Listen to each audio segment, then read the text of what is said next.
Most sellers hire the wrong agent because they never ask the questions that actually matter. And the cost of choosing the wrong agent isn't just a little inconvenient, it's real money, it's wasted time, and it can turn what should be a straightforward sell into a stressful roller coaster. Now, before we go any further, I want to share something one of my mentors has drilled into me. He always says proof over promise. Anybody can tell you what they're going to do. Anybody can say that they're the best, but the agent you should hire should be able to prove it, not with hype, not with vague commitments, but with actual evidence. So in this video, I'm going to give you the 5 questions you absolutely need to ask before you hire any real estate agent. These questions will save you money, they'll protect your time, and they'll help you avoid the agents who talk a big game but can't actually deliver. And trust me, there's a lot of them out there. And real quick, if you want help navigating this process or you're interviewing agents and not sure who to trust, make sure you reach out. I'd love the opportunity to guide you directly. And if you're not in my area, I have an entire national network of professionals I know personally. I've sent hundreds of referrals across the country to agents who work the same way I do. High standards, great communication, and no nonsense. So I'm happy to point you in the right direction. Just use that link in the description. Now, with that said, let's jump into question number 1. So the very first question you should ask as a potential seller is asking the agent, how will you price my home? Now, most sellers start with price, and it's understandable. It's the biggest financial piece of the transaction, but they usually start with the wrong number. They look at what their neighbor got or what Zillow says or what someone down the street heard, and none of that is pricing strategy. And here's the reality. Some agents will tell you exactly what you want to hear just to win the listing. In my opinion, it's called buying the listing, and it happens a lot. I see it all of the time. I sit down with a seller and we talk about pricing strategy, and then there's one agent that's way higher than everyone else without any proof to back it up. And that's because a lot of them are trying to lock you in at an unrealistic number and then slowly walk you down after your home sits on the market and loses momentum. Essentially, they're not good at their job, and that's the only way they can win the listing. A good agent should be able to walk you through exactly how they arrived at the right price. Not just comp, but how your home fits into the competition, how buyers behave in your price range, how supply and demand is shifting in your neighborhood. Pricing isn't just picking a number, it's positioning. And again, proof over promise. The agent should be able to show you their pricing accuracy, how often they sell within the projected range. Now understand, the last few years are a bit of an anomaly because there's been so much demand out there in the market and limited supply. A lot of homes have been selling over the asking price.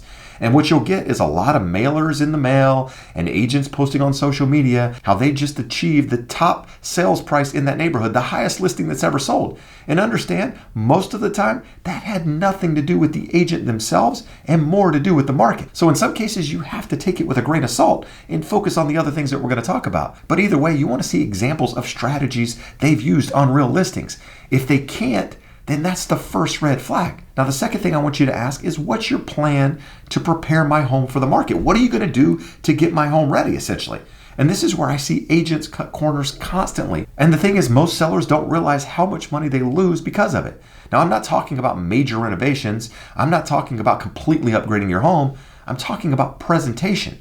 The basics that impact perception and price. Understand, you only get one time to make a first impression. So things like cleaning, touch-ups, lighting, minor repairs, curb appeal, decluttering. These are simple things that can make buyers feel confident in the home. Now, in my experience, bad agents just walk through the house and say, it looks great, let's just get it listed. You don't need to do anything. And many times they do this because they don't have a system. They don't want to delay the launch, and honestly, many don't know what actually matters to begin with. Experienced agents walk you through a real plan.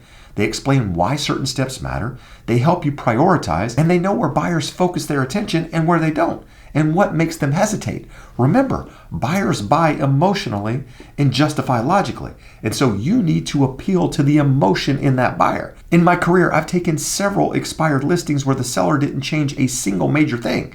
We just cleaned, we touched up a few areas, we changed some lighting, many cases we decluttered, and then we ended up staging the property to flow properly. And in almost every single one of those scenarios, showings didn't only double or triple, many times they quadrupled. And the only reason those listings failed in the first place was because the prior agent didn't guide them properly. So understand, preparation creates demand, and demand creates price. And if the agent you're interviewing can't explain that clearly, my opinion is that you should keep interviewing. And by the way, if you're watching this and thinking, I don't even know where to start, I want you to do me a favor and reach out to me directly. Whether you're here in Southern California or anywhere else in the country, I can either guide you personally or connect you with an agent who works the way I do. Over the last few years, I've sent hundreds of referrals nationwide to agents I know, trust, and use myself. Hear me when I say this. You do not have to figure this out alone. Now, the third thing I want to talk about, and probably the most important behind the pricing strategy, at least in my opinion, is how will you generate demand for my home? Remember, exposure drives demand and demand drives price. So the more demand you have on that property, the higher price you're likely to receive. And here's the thing, in my experience, most sellers assume that marketing is a sign in the yard, a few photos, maybe an open house here or there, and listing the property online. But understand, that's just the basics. That's not even marketing, that's just autopilot. Real marketing is demand creation. It's about getting as many qualified buyers as possible through the door, especially in the first week. Because when more serious buyers see your home, you gain leverage in the market. And leverage is what actually drives higher prices and better terms. A good agent should be able to explain how they plan to create that demand, how they launch listings, how they time showings, how they present the home online, how they follow up with buyers, and even the more difficult questions about how they adjust if there's lower activity. You want to hear strategy, not just buzzwords. Now, if the agent can't explain their approach in plain English, it usually means they don't have one. Now, I've been a real estate agent for over 20 years, and one of the biggest things I see, one of the biggest failures I see with most agents out there is a breakdown in communication. That's why I think question number 4 is really, really important, and that's the question of asking, what does communication look like once we actually list the home? Understand that agents are really, really responsive in most cases prior to getting that listing. And many times once that listing agreement is signed and the home isn't doing what they had expected it to, they go silent. They don't want to have those difficult conversations. So you as the seller should know exactly what communication looks like from that agent so that you're not having to guess. Because this is the number one reason that sellers get frustrated. It's usually not the price, it's usually not the prep or the negotiation, it comes down to communication. Sellers can handle tough news, at least in my opinion, as long as they aren't blindsided by it. But what they can't handle is silence, and unfortunately, silence is very common in this industry. Now, when you ask about communication, you're not looking for, I'm just going to keep you updated, because everyone's going to say that. You want to understand their rhythm. How often are they going to reach out? What kind of updates are you going to receive? Are they going to text you? Are they going to call you? Are they going to email you? Which of those do you actually prefer? How quickly are they going to respond to those messages? Do they have a time at night when they're not going to pick up your phone anymore? For example, when I come home at 7 o'clock, my phone goes to silent.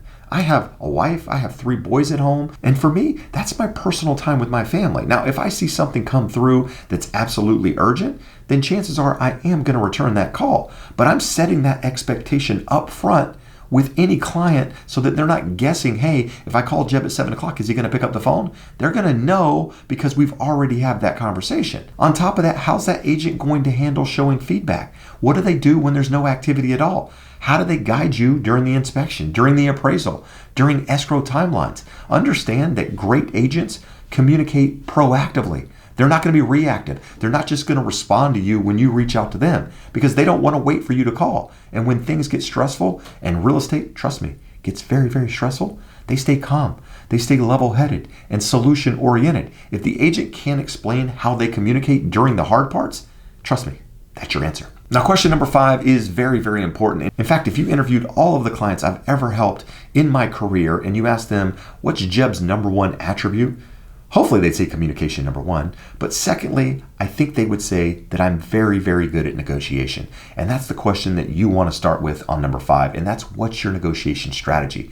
Because in my opinion, this is a big one, probably one of the biggest one, because negotiation is where the money is either made or lost.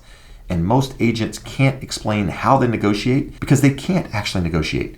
Many times they just repeat messages. They take things personally. A lot of times they get in the middle of the transactions and let their emotions creep into the deal. Or in some cases, they just fold early because they don't want it to close. I've seen agents negotiate against their own clients without even asking them several times. I've seen agents tell me don't bother submitting because they didn't think the seller would consider something when they hadn't even talked to the seller.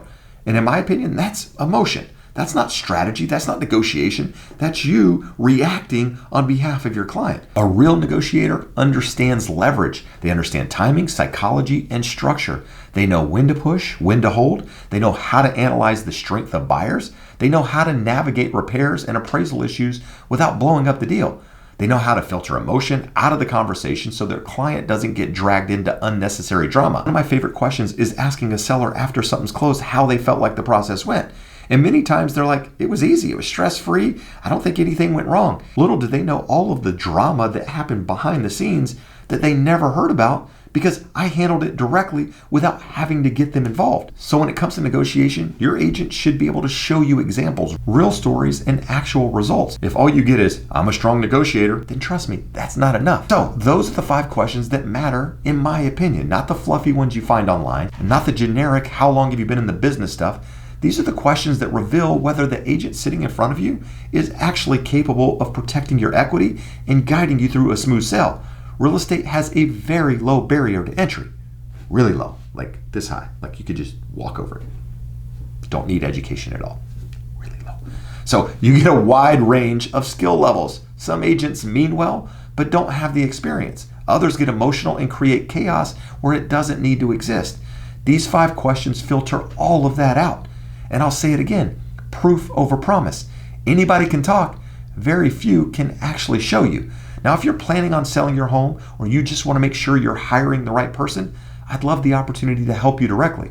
And if you're not in my area, there's no problem. I have an incredible network of top-tier agents all across the country, and I've personally referred hundreds of clients to people who work the same way I do. So if you need someone you can trust anywhere in the US, reach out and I'll get you connected.